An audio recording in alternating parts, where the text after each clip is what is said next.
Benedict Spence, I'm delighted to say, is joining me today, Conservative commentator. And I'm keen Labour Party watcher, she said sarcastically. Solidarity comrade. Solidarity comrades. And what? Just do you think that? Well, no. I think we all thought that Keir Starmer was going to block Andy Burnham, didn't we? Yeah. I mean, Keir Starmer was between a rock and a hard place. He didn't want Andy Burnham back in Parliament, but he didn't want to be seen to be the bloke who was blocking him when he's his most likely challenger, the King up north, Mr Lefty, clearly backed by Angela Rayner. And also, by the way, I say both terrifyingly and hilariously, apparently, planning to make Ed Miliband his Chancellor if he was leader. I mean, come on. Just for the laughs, guys. It's one of those where you just have to sit back and say, first and foremost, Andy Burnham solves none of the problems that this country is currently facing. So anybody who was sort of hopeful that if he were to become an MP and then launch a leadership challenge, that everything would get better. He's a better communicator. He's more likeable. Boris Johnson was a good communicator and likeable, and he set the country on fire. It's a fair point. Like that, if anything, I'd say that should count against him, how good a communicator. You should start from -5 in the polls if you're a really good talker and have to sort of work your way up. Yeah. He obviously would have been better at that than Keir Starmer, though, and he would have presented the opportunity for a clean start. Keir Starmer, of course, keeps on trying to have these fresh starts, resets, and then everything goes badly wrong. I don't know, we're on phase 422 now. Yeah, you get 48 hours after Keir Starmer announces a reset before something truly cataclysmic happens. But he would have allowed them that clean break of a sort, but he wouldn't have solved anything, because actually the main problem to everything that's currently facing the country is not, in fact, just Keir Starmer. It is a broader thing called the Labour Party. And it's this thing that's currently in power, and these people that have got the letters MP after their names. And the problem is, if Andy Burnham becomes an MP, well, then he's one of those MPs that are causing all the problems because they won't let things be cut, they won't let sensible decisions be made, even when, on occasion, the government decides, oh, things are not looking good, we might need to do something sensible. The MPs go, no, let's not do that, because we're the Labour Party. Got the same economy, the same international, same world events. Yeah. You know, sorry. But Ed Miliband as Chancellor. Yeah, look exactly. at the positives. You know, the same issue with energy. Yeah. As you say, the same Labour backbenchers who won't allow any welfare reform, any cuts to any benefits, pensions, whatever it is. So it's the same problem.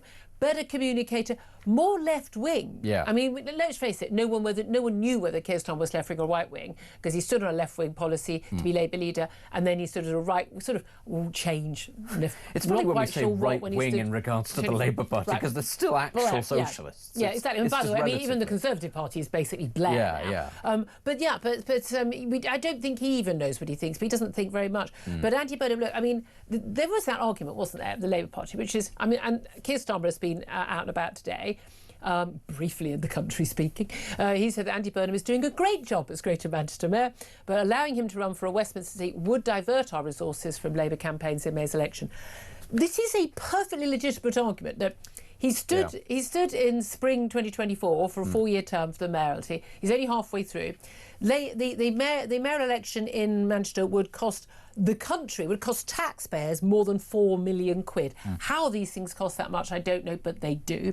It's equivalent to 20 parliamentary seats, effectively. It looks quite clearly right now that it would go to reform right now. So you'd lose the mayoralty, use all that power, all that funding, and that base in the north. You know, you're spending a load of money. Labour fighting it would spend a load of they don't really have any resources. Funnily enough, no one wants to give them money right now. At the time, they're also facing local elections in Wales and Scotland could see Labour wiped out. And then just to get this one by-election, which Reform could still win, more likely if Andy Burnham is very popular in Gorton and Denton, he would win this as a big name.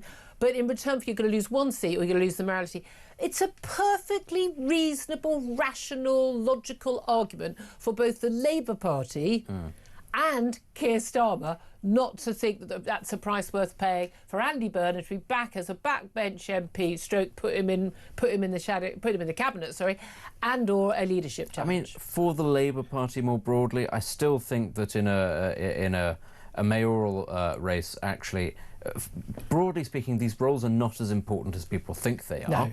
Mayor of London gets much bigger sort of overhead than a lot of others Just the do. fireworks. But that's because it's London and all the cameras are focused on, and the BBC's based there and all that. And, the BBC is actually based in Manchester as well, which is also, I suppose, why people know who Andy Burnham is. Does anybody know who the Mayor of Merseyside is? No, but he also, I'm sorry, he played a blinder during lockdown for his part of the world, which was under tier restrictions, and the people were not getting help. And he did put the needs of lots of places outside London on the map. I think he's a good operator. He's a good communicator, but this is the thing where you say it wouldn't be in the Labour Party's interest to do this. I think the Labour Party needs a shot of adrenaline in the arm, if nothing else. If it's wedded to the idea that it's simply going to vote against cuts to anything or anything pragmatic or that people actually want, at the very least it needs to get some sort of energy back. That's not going to come from Keir Starmer. No. It might well have come from Andy Burnham. Whatever else he is somebody who can, as you say, he can raise awareness. He's a good communicator. Yep. He brings a little bit more sort of feisty, a bit more soul to it. Now, look, it's not somebody that I would vote for,